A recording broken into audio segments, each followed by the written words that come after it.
2025 4 February तर या दिनाच्या जे 16 साजरा करण्यासाठी जमलेले सर्व पत्रकार बंधू, येथे उपस्थित असलेले सर्व कर्करोग योद्धे ज्यांनी कर्करोगावर पूर्णपणे मात केलेली आहे, तसेच आमचा स्टाफ, या सर्वांचा मी आभार व्यक्त करतो.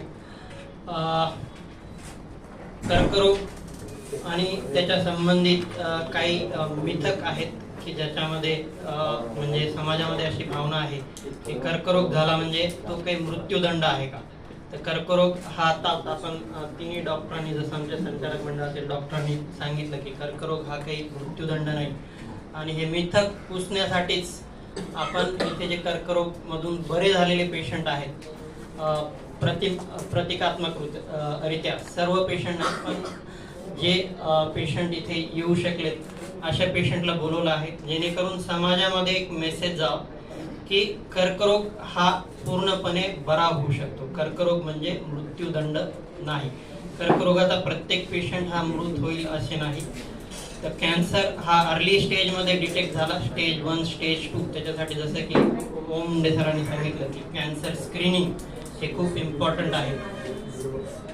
जे पाश्चात्य देश आहेत त्याच्यामध्ये कर्करोगाचं स्क्रीनिंग जे आहे ते भरपूर मोठ्या खूप महत्त्वाचं आहे, जेणेकरून पेशंटला कुठलेही कर्करोग सदृश सिम्पटम्स असतील तर त्यांनी म्हणजे ते लपून न ठेवता त्याच्यासाठी समोर येणं गरजेचं आहे. जसे की महिलांमध्ये स्तनांमधील गाठी असतील, अंगावरून होणारा रक्तस्राव असेल, किंवा बऱ्याचशा अशा गोष्टी असतात ज्याच्यामध्ये आपण म्हणजे लाजेपोटी म्हणा, भीतीपोटी म्हणा, ते दाखवत नाही किंवा घरच्यांसोबत सुद्धा त्या गोष्टी शेअर करत नाही. आणि जेव्हा खूप जास्त त्रास होतो त्यावेळेस आपण रुग्णालयामध्ये किंवा दवाखान्यामध्ये पोहोचत असतो. तर ज्यावेळेस ह्या गोष्टी म्हणजे समाजामधून भीती निघून जाईल की बाबा कॅन्सर हा काही मृत्यूदंड नाहीये, किंवा कॅन्सर जरी झाला तरी त्याच्यावरती आपण मात करू शकतो आणि इतर आजारांसारखाच हा देखील एक आजार आहे, हे जेव्हा आपण समजून घेऊ. ते बऱ्याच वेळेस ग्रामीण भागामध्ये असं असतं की म्हणजे एखाद्या महिलेला किंवा एखाद्या माणसाला कॅन्सर असेल तर बऱ्याच वेळेस लोक सांगतात की त्यांच्यासोबत म्हणजे बोलत नाहीत किंवा त्यांना थोडंसं वाळीत टाकल्यासारखं होतं की बाबा यांना कॅन्सर आहे, यांच्यासोबत बोलायचं कसं, यांच्या घरी कसं जायचं, यांच्यासोबत जेवण कसं करायचं. तर ह्या बऱ्याचशा गोष्टी असतात. घरातल्या घरात सुद्धा बऱ्याच वेळेस असं होतं की आम्हाला प्रश्न विचारला जातो की बाबा ह्या आमच्या फॅमिली मेंबरला कॅन्सर आहे, तर त्याच्यासोबत आम्ही राहू शकतो का, त्याच्यासोबत जेवण करू शकतो का, त्याच्यासोबत जेवण केल्याने किंवा राहिल्याने कॅन्सर हा आम्हाला होईल का, किंवा लहान बाळांना होईल का. तर हे असं काहीही नाहीये. कॅन्सर हा एका व्यक्तीकडून दुसऱ्या व्यक्तीकडे कधीही ट्रान्सफर होत नाही. त्यामुळे एका व्यक्तीपासून घरातील दुसऱ्या फॅमिली मेंबरला कॅन्सर होण्याचा धोका हा नसतो. त्याच्यामुळे फॅमिली मेंबर्स जे आहेत यांनी तर म्हणजे त्या पेशंटला सपोर्ट केलाच पाहिजे, पण समाजाने सुद्धा ह्या गोष्टीमधून आता पुढे येणं हे गरजेचं आहे, जेणेकरून कॅन्सरवरती उपचार घेण्यासाठी किंवा तो अर्ली डिटेक्शनसाठी समाजाचा सहभाग हा महत्त्वाचा आहे.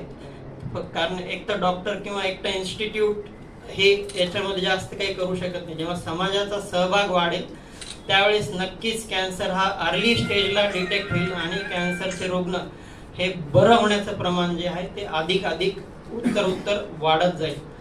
तर कॅन्सर, पुन्हा एक प्रश्न असतो की कॅन्सर हा म्हणजे संसर्गजन्य आहे का, त्याचं उत्तर तर मी आता दिलंच.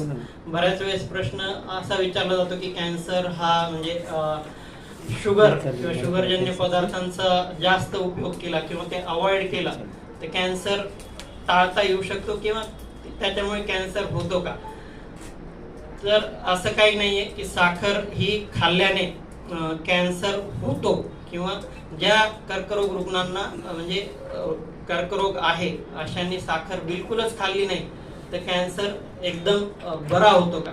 तर बऱ्याच संशोधनामध्ये असं दिसून आलेलं आहे की हे जे आहे गृहीतक हे चुकीचं आहे. आणि पण त्यासोबत असंही आहे की समजा साखरेचं प्रमाण आपण जास्त प्रमाणात घेतोय तर बऱ्याचशा गोष्टी त्यामध्ये तुमचं ओबेसिटी किंवा कॅलरीज इंटेक जो आहे तो वाढतो, आणि ओबेसिटी वाढल्यामुळे ते एक कॅन्सर होण्यासाठी रिस्क फॅक्टर आहे.